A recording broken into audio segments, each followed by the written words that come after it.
The hell was up with this guy? Probably some creepy trucker running on 2 hours of sleep or something. What he really would have done is better left unknown.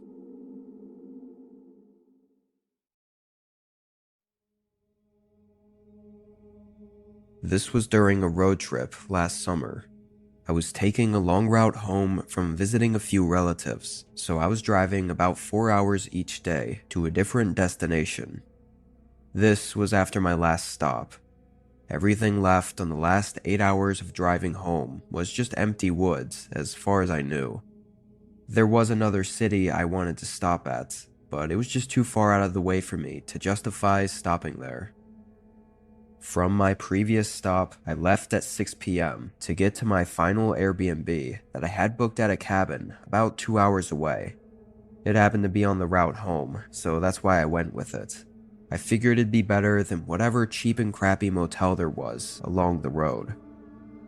Where I was, the landscape was pretty flat, but there were a decent amount of trees scattered around. When I pulled up to the cabin, it was clear they had planted a row of large pine trees perfectly in a line at the front of the cabin, with the gravel driveway going through the middle. Honestly, the outside of it, mixed with the landscape, was a little bit spooky. I parked and unlocked the padlock with the code I had emailed from the host. Despite the outside, on the inside, the cabin looked newly renovated, probably to be an Airbnb, but it was really nice, small but cozy. I didn't unpack much since I'd only be there for the night. I sat at the table and ate a meal I'd picked up from a drive-thru, but only 10 minutes after I'd gotten settled in, there was a knock at the door. It startled me because I never heard a car pull up or anyone walking outside.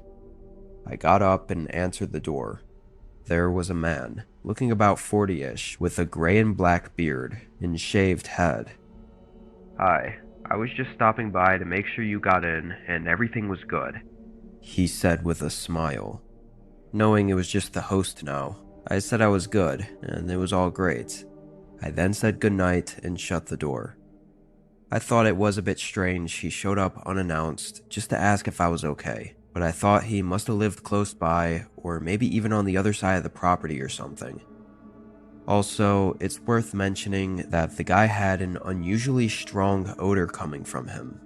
It smelled like maybe he'd been working out in the field all day. I just found it a bit odd as well.